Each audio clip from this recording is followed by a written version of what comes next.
हाय, hello, नमस्कार मंडळी. कशा आहात? मजेत ना? तर असेच मजेत राहा आणि माझी नवनवीन छान छान रेसिपीज व्हिडिओ पाहत राहा. तर मी योगिता, माझ्या चॅनलवर तुमचं स्वागत आहे. तर आज आपल्याला बनवायचे आहेत गुलाबजाम, खव्याचे गुलाबजाम. त्यासाठी आणलेला आहे 1 किलो खवा.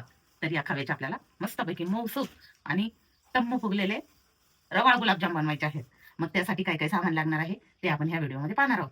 पण हो, त्यापूर्वी चॅनलवर जर नवीन असाल तर चॅनलला सबस्क्राईब करायचंय, व्हिडिओ लाईक करायचंय आणि छान छान कमेंट टाकायच्यात, जेणेकरून मी तुमच्यासाठी असेच नवनवीन छान छान रेसिपी व्हिडिओ घेऊन येईन.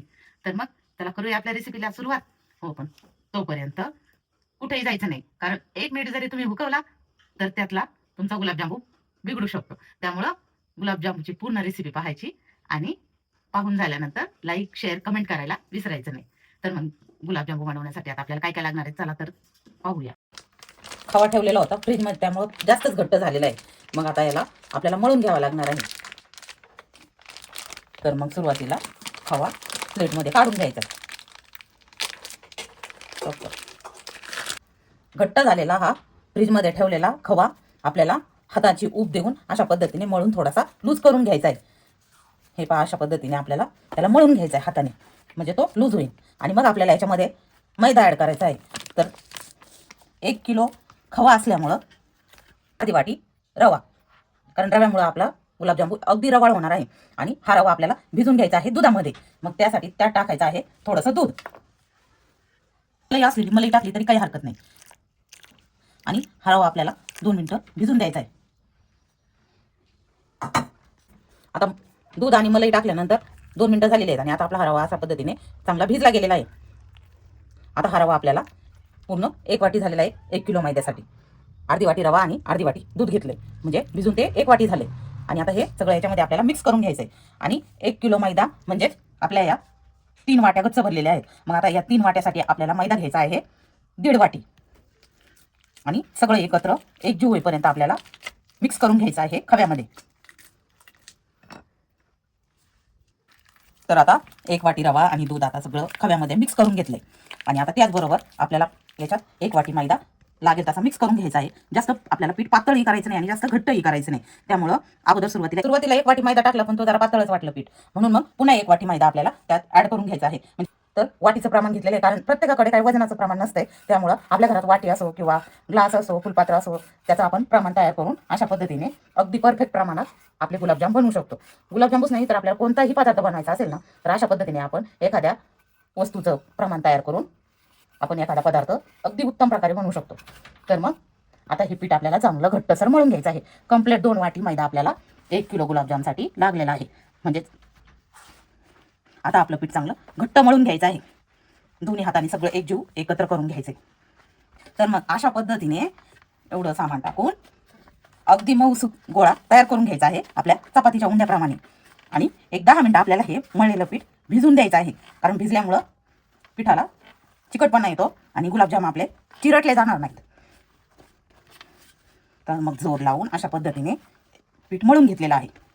आणि एकसारखे गुलाबजाम येण्यासाठी काय करायचं आहे तर ते आपण पुढे पाहणारच आहोत. पण त्यापूर्वी अशा पद्धतीने जोर लावून पीठ मळून घ्यायचंय. तर आता पीठ अगदी मस्त मळून झालेलं आहे जोर लावून. आता हे पीठ आता आपल्याला झाकून ठेवायचंय 10 मिनिटं. तोपर्यंत करायची आपल्याला पाक बनवण्याची तयारी. मग हे असं 10 मिनिटं झाकून ठेवायचं. त्याला फोडणी देण्यासाठी घ्यायचंय 1 चमचा तूप. तूप पहिलं गरम करून घ्यायचंय. 1 चमचा तूप बरंच होईल.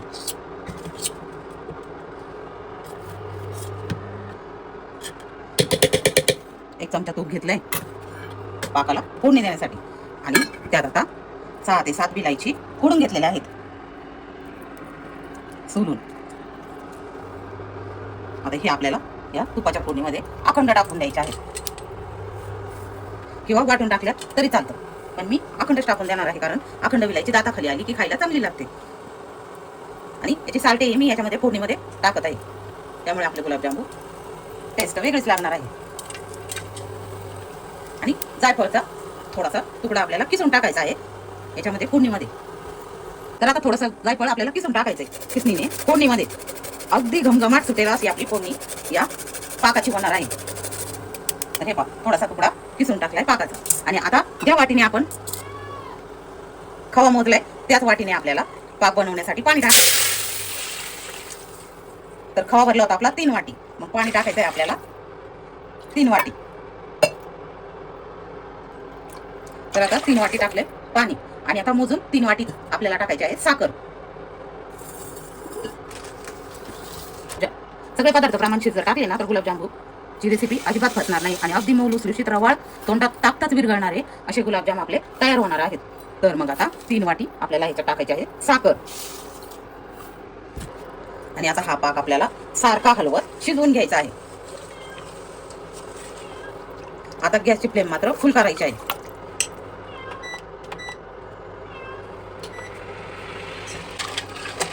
कारण जर साखर जर गॅसवर ठेवली ना तर लगेच त्याची गिठ्ठा तयार होतो आणि कडक होते. त्यामुळं आणि नाहीतर मग साखर खाली पातेल्याला चिपकून बसते. म्हणून मग अशा पद्धतीने पाक बनवताना सारखं ढवळत आपल्याला पाक बनवून घ्यायचा आहे. जोपर्यंत आपला एकतारी पाक होत नाही, जोपर्यंत आपली साखर पूर्ण वितळत नाही, तोपर्यंत सारखं हलवत राहायचं. आणि मग एकदा साखर सगळी वितळली मग मात्र 1-2 मिनिटं आपल्याला गॅस कमी फ्लेमवर ठेवून पाक चांगला शिजवून घ्यायचा आहे. आपला पाक फक्त चिकट झाला पाहिजे. एकतारी पाक काही आपल्याला बनवायचा नाही गुलाबजामुनसाठी. तर आता आपल्या पाकातली सगळी साखर वितळून अगदी मस्त गुलाबजामुनसाठी अगदी परफेक्ट पाक तयार झालेला आहे आणि चिकट पण झालेला आहे. हे पाक फक्त आपल्याला पाक चिकट बनवायचा आहे.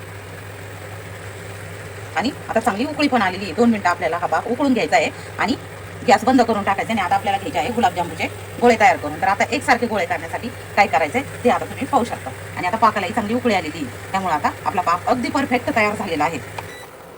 तर आता आपलं पीठ चांगलं 5 ते 10 मिनिट भिजलेलं आहे आणि एकदम मऊसूत मस्त झालेलं आहे. मग आता आपल्याला गोळे बनवून घ्यायचे आहेत. तर हे पहा अशा पद्धतीने मऊसूत गोळे तयार करून घ्यायचे आहेत. अजिबात चीर दिसता कामा नये आणि अगदी रवाळ गुलाबजाम होणार आहे.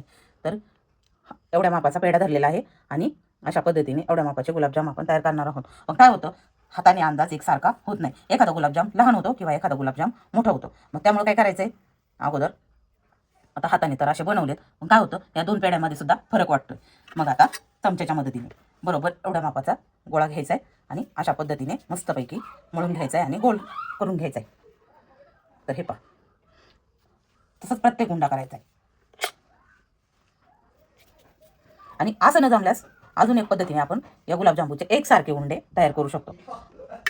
तर हे पहा चपातीला उंडा घेतो ना त्याप्रमाणे आपल्याला उंडा अशा पद्धतीने एकत्र एकजीव होईपर्यंत मळून घ्यायचा आहे. आणि अशा पद्धतीने मळून झाल्यानंतर आता आपल्याला त्याला एकसारखा उंडा बनवण्यासाठी करायचा आहे. हे पहा अशा पद्धतीने छोटे छोटे गोळे तयार करून ठेवायचे एकसारखे. बरोबर अंदाज येतो अशा पद्धतीने आणि लहान मोठे उंडे अजिबात येत नाहीत. आणि आता अशा पद्धतीने आपल्याला तो उंडा गोल तयार करून घ्यायचा आहे. हे पहा अगदी मापात आणि अजिबात कुठेही चिर दिसत नाही आणि एकदम मऊसूद उंडा तयार होतोय आपला. तर हे पहा अशा पद्धतीने आता आपल्याला सगळे उंडे तयार करून घ्यायचे आहेत. मग आता 1 किलो खव्याचे आपले एवढे हे गुलाबजाम आपले तयार झालेले आहेत उंडे. तर मग आता यांना घ्यायचं आहे तळून. आपला पाकही तयार झालेला आहे. आता पाक पण थोडासा थंड झालेला आहे. जास्त गरम पाकात गुलाबजाम टाकले तर विरघळण्याची शक्यता असते म्हणून थोडासा पाक पण थंड झालेला आहे. आणि आता गुलाबजामचे उंडे आपल्याला तळून घ्यायचे आहेत तेलामध्ये. तर मी तेलामध्ये उंडे तळून घेणार आहे आणि एक एक गुलाबजाम मस्त टम्म फुगणार आहे. तर आता आपलं तेलही चांगलं कडकडीत तापलेलं आहे आणि गुलाबजाम आपल्याला याच्यामध्ये तळून घ्यायचे चांगले. एक एक करून सगळे गुलाबजाम तेलामध्ये सोडायचे.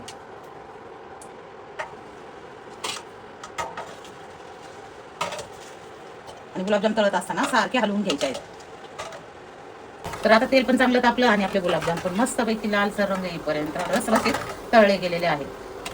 तर मग मैत्रिणींनो अशा पद्धतीने सगळे गुलाबजाम मी तळून घेणार आहे. आणि हो गुलाबजाम तळताना आहे ना गॅस कमी ठेवायचा आहे, कारण आतमध्ये पण ते तळले गेले पाहिजे, नाहीतर आतमध्ये कच्चे राहतात आणि वरतून लालसर भाजले जातात. मग हे पहा अशा पद्धतीने मंद आचेवर तेल कडकडीत गरम करून आपले गुलाबजाम मी लालसर रंग येईपर्यंत तळून घेतलेले आहेत. तुम्हाला जेवढा लालसर रंग पाहिजे तशा पद्धतीने तुम्ही तळून घेऊ शकता. तर हे पहा हे झाले आपले मस्तपैकी लालसर रंग येईपर्यंत गुलाबजाम तळून. आता हे गुलाबजाम आपल्याला सोडायचे आहेत पाकात. आणि अगदी 10 ते 15 मिनिटात आपला गुलाबजाम तळून फुलून येणार आहे. तर अशाच पद्धतीने आता सगळे गुलाबजाम मी तळून घेणार आहे.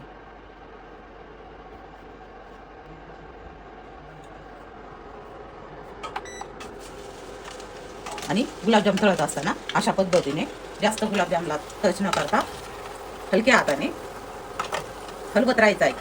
त्यामुळं आपला गुलाबजाम सगळीकडून लालसर होणार आणि कुठे काळा तर कुठं पांढरा असा राहणार नाही, सगळीकडून सारखा तळला जाणार. आता हे राहिलेले सगळे गुलाबजाम अशाच पद्धतीने थोडे थोडे करून तेलामध्ये लालसर रंग येईपर्यंत तळून घेणार आहे आणि तळलेले गुलाबजाम पाकच होणार आहे. तर 1 ते 2 तास पाकामध्ये हे गुलाबजाम भिजायला ठेवले की इतके मऊसूद होणार ना की हो, आणि खायलाही खूप टेस्टी लागणार. तर मग मैत्रिणींनो, अशा पद्धतीने तुम्ही गुलाबजाम बनवून पहा आणि अशाच नवनवीन छान छान रेसिपीज व्हिडिओ पाहण्यासाठी माझ्या चॅनलला सबस्क्राईब करा, व्हिडिओला लाईक करा आणि छान छान कमेंट टाका. तेव्हा कुठे तुम्हाला मग नवनवीन व्हिडिओ माझे पाहायला मिळणार आहेत.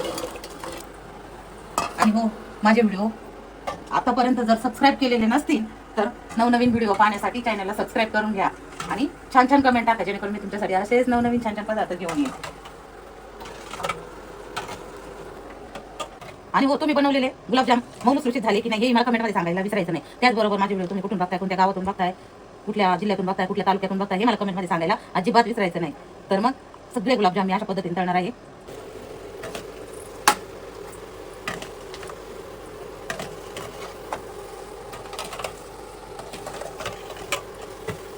तर आता पहा, आपला गुलाबजाम मस्तपैकी फुगला गेलेला आहे आणि आता आपल्याला मुरलेला हा गुलाबजाम हे पहा आतपर्यंत मस्तपैकी पाक गेलेला आहे. तर मग मंडळी, अशा पद्धतीने तुम्ही पण नक्की गुलाबजाम बनवून पहा आणि असेच नवनवीन छान छान. आता टेस्ट करून बघूया कसा लागतोय गुलाबजाम टेस्टला. वा, एकच नंबर. तर मग मंडळी, नक्की अशा पद्धतीने गुलाबजाम करून खा आणि माझे नवनवीन छान छान रेसिपीज व्हिडिओ पाहण्यासाठी चॅनलला सबस्क्राईब करा. तर भेटूया असाच एखादा नवीन छानसा पदार्थ घेऊन. तोपर्यंत असंच मस्त राहा, स्वस्त राहा आणि स्वतःची काळजी घ्या. बाय.